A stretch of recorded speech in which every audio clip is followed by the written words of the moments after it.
This is the journey to one Africa. The Assembly will hear an address by His Excellency Kashim Shettima, Vice President of the Federal Republic of Nigeria. I request the protocol to escort His Excellency and invite him to address the Assembly.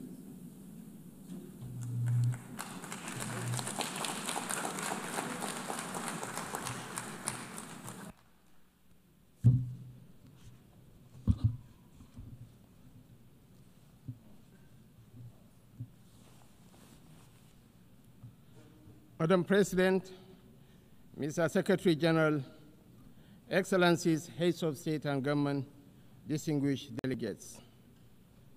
The chaos that shadows our world is a reminder that we cannot afford the luxury of inaction. We will have been consumed by our differences had there been no community such as this to remind us that we are one human family. Even in our darkest hours, we have refused to be broken. This community was born from the ashes of despair, a vehicle for order, and for the shared assurance that we could not afford to falter again. Our belief in this community is not a posture of moral superiority, but an undying faith in the redemption of humanity. It is, therefore, with profound humility that I stand before you today as Vice President of the Federal Republic of Nigeria on behalf of President Bola Ahmed Tinubu to renew this pledge on behalf of my country. Madam President, Nigeria joins the Committee of Nations in congratulating you on your election as the President of the General Assembly for the 88th session, and assure you of our unalloyed support during your tenure. I commend your predecessor, my brother, His Excellency Philemon Yang, and the Secretary General, His Excellency Antonio Guterres, for their outstanding stewardship and unifying leadership during these extraordinary times. This anniversary must not be a sentimental retreat into nostalgia. It must be a moment of truth, a pause to measure where we have stumbled and how we might have done better in turning our values into action that meets the demands of today. We are here to deliver a world of peace and development where the respect for human rights is paramount. We must recalibrate the delicate balance between our roles as sovereign governments and our duties as collective partners to renew multilateralism in a world that has evolved far beyond what it was in 1945. The pace of change across borders is a force without pause. It manifests in the tools of technology, in the movements of information and finance, in the corrosive ideologies that preach violence and division, in the gathering storm of the climate emergency, and in the tide of irregular migration. We must own this process of change. When we speak of nuclear disarmament, the proliferation of small weapons, Security Council reform, fair access to trade and finance, and the conflicts and human suffering across the world, we must recognize the truth. These are stains on our collective humanity. For all our careful diplomatic language, the slow pace of progress on these hardy perennials of the UN General Assembly debate has led some to look away from the multilateral model. Some years ago, I noticed a shift at this gathering. Key events were beginning to take place outside this hall, and the most sought-after voices were no longer heads of state. These are indeed troubling times. Nigeria remains firmly convinced of the merits of multilateralism. But to sustain that conviction, we must show that existing structures are not set in stone. We must make real change, change that works, and change that is seen to work. If we fail, the direction of travel is already predictable. We are here to strengthen the prospects for peace, development, and human rights. Madam President, I want to make 4 points today to outline how we can do this. 1, Nigeria must have a permanent seat at the UN Security Council. This should take place. This should take place as part of a wider process of institutional reform. 2, we need urgent action to promote sovereign debt relief and access to trade and financing. 3, countries that host minerals must benefit from those minerals. And 4th, the digital divide must close. As our friend, the Secretary General, has said, AI must stand for Africa included. On my first point, the United Nations will recover its relevance only when it reflects the world as it is, not as it was. Nigeria's journey tells this story with clarity. When the UN was founded, we were a colony of 20 million people, absent from the tables where decisions about our fate were taken. Today, we are a sovereign nation of 236 million people, projected to be the third most populous country in the world, with one of the youngest and most dynamic populations on earth, a stabilizing force in regional security, and a consistent partner in global peacemaking. Our case for permanent seat at the Security Council is a demand for fairness, for representation, and for reform that restores credibility to the very institution upon which the hope of multilateralism rests. This is why Nigeria stands firmly behind the UN-80 initiative of the UN Secretary General and the resolution adopted by this Assembly on 18 July 2025, a bold step to reform the wider United Nations system for greater relevance, efficiency, and effectiveness in the face of unprecedented financial strain. We support the drive to rationalize structures and end the duplication of responsibilities and programs so that this institution may speak with one voice and act with greater coherence. Madam President, Africa, none of us in this world can function peacefully in isolation. This is the heavy burden of sovereignty. Sovereignty is a covenant of shared responsibility, a recognition that our survival is bound to the survival of others.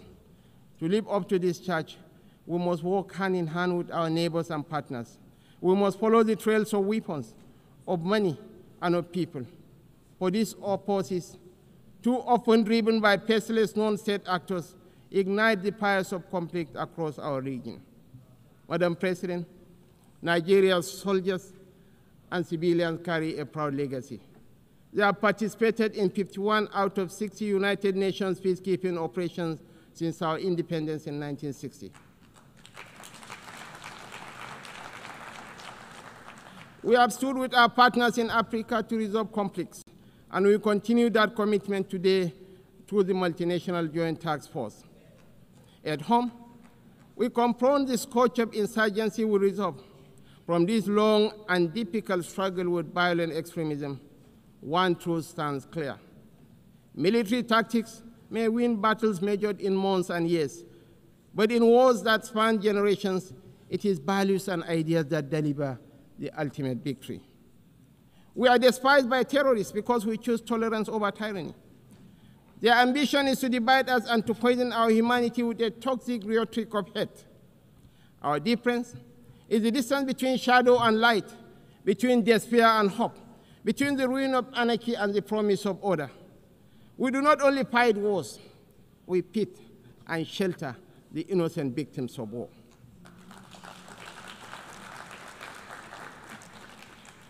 This is why we are not indifferent to the devastations of our neighbors near and distant. This is why we speak of the violence and aggression visited upon innocent civilians in Gaza, the illegal attack on Qatar, and the tensions that scar the wider region. It is not only because of the culture of impunity that makes such acts intolerable, but because our own bitter experience has taught us that such violence never ends where it begins. We do not believe that the sanctity of human life should be trapped in the corridors of endless debate. That is why we say, without stuttering and without doubt, that a two-state solution remains the most dignified path to lasting peace for the people of Palestine.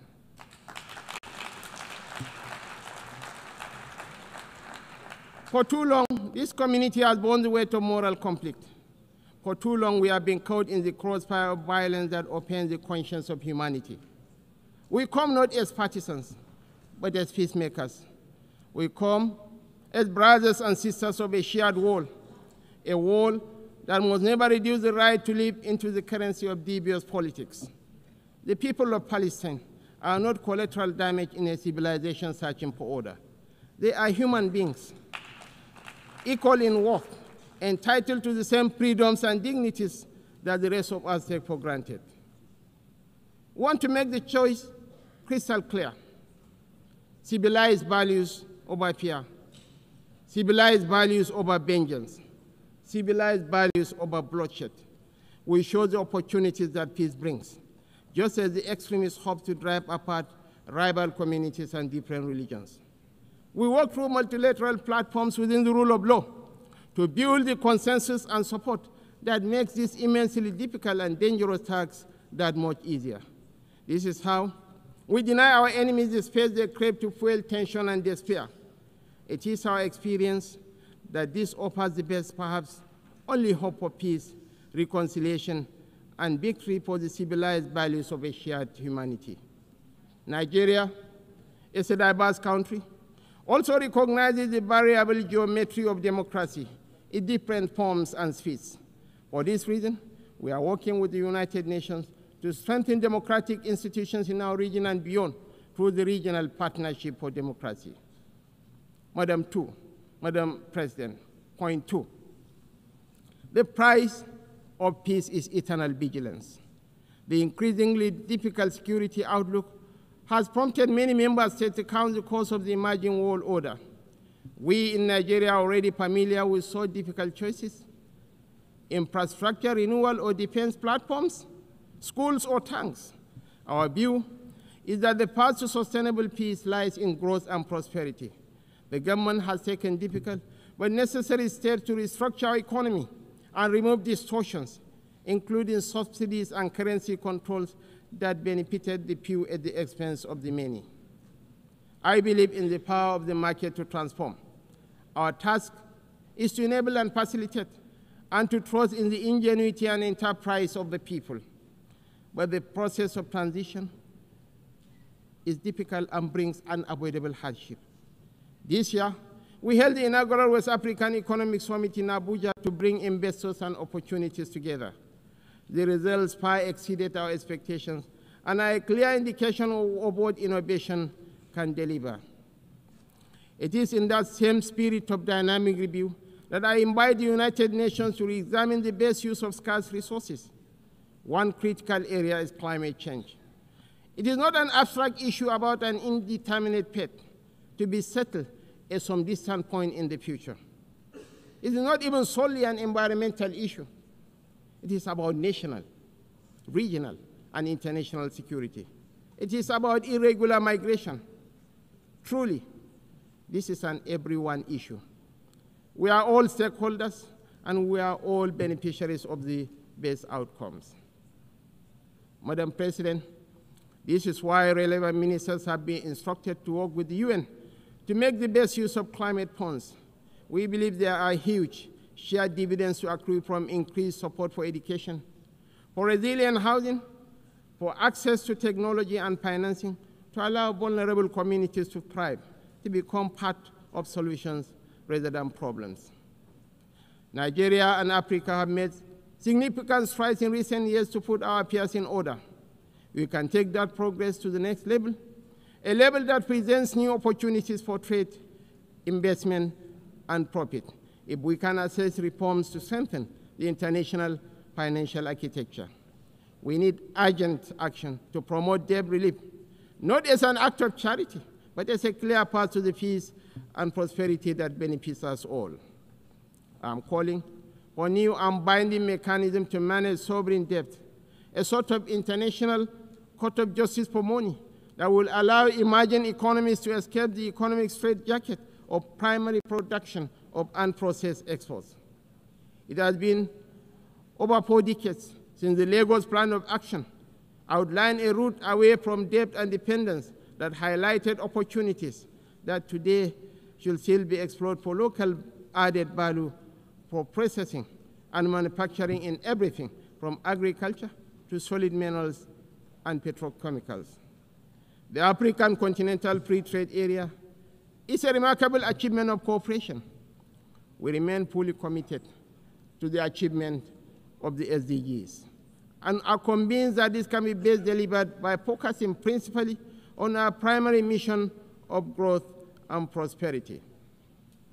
Madam President, on our third point, we welcome steps to move towards peace in the Democratic Republic of Congo. We agree that international investment and engagement offer a way out of the cycle of decay and violence. Access to strategic minerals from Sierra Leone in the 1990s and Sudan today has for too long been a source of conflict rather than prosperity. Africa, and I must include Nigeria, has in abundance the critical minerals that will derive and drive the technologies of the future. Investments in exploration, development and processing of these minerals in Africa will diversify supply to the international market, reduce tensions between major economies, and help shape the architecture for peace and prosperity on a continent that too often in the past has been left behind by the rivalries and competition between different power blocs. We know in Nigeria that we are more stable when those communities that have access to key resources are able to benefit from these resources. This has been our journey in the oil-producing region of the Niger Delta. I believe that will strengthen the international order when those countries that produce strategic minerals benefit fairly from those minerals in terms of investment, partnership, local processing, and jobs. When we export raw materials, as we have been doing, tension, inequality, and instability fester. Madam President, the fourth pillar for change that I am advocating is a dedicated initiative, bringing together researchers, private sector, government, and communities to close the digital divide. As we stand on the threshold of new and dramatic technological change, we are still absorbing the impact of the revolution on information and communication of the past 20 years. We understand better than we did the opportunities technology offers, as well as the safeguards we need to enable growth and mitigate the potential for corruption. Some worry about fake news. Truly, we have plenty of that, with the potential of devastating real-world consequences in countries rich and poor.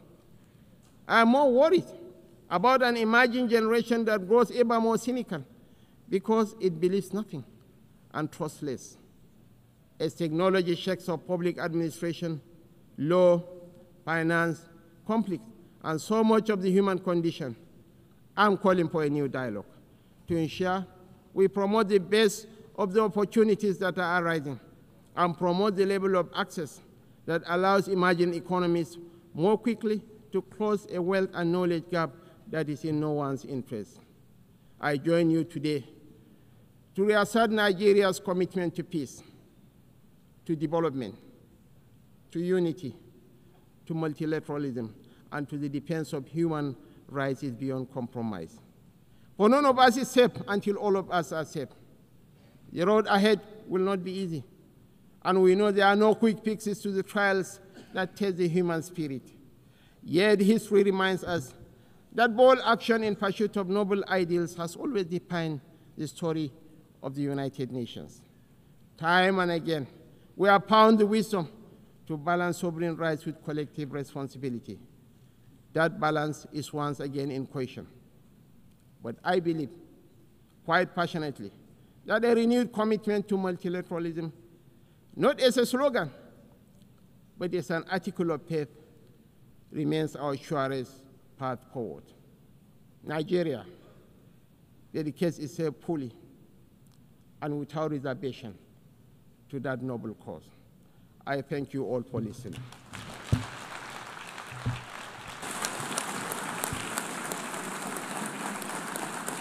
On behalf of the Assembly, I wish to thank the Vice President of the Federal Republic of Nigeria,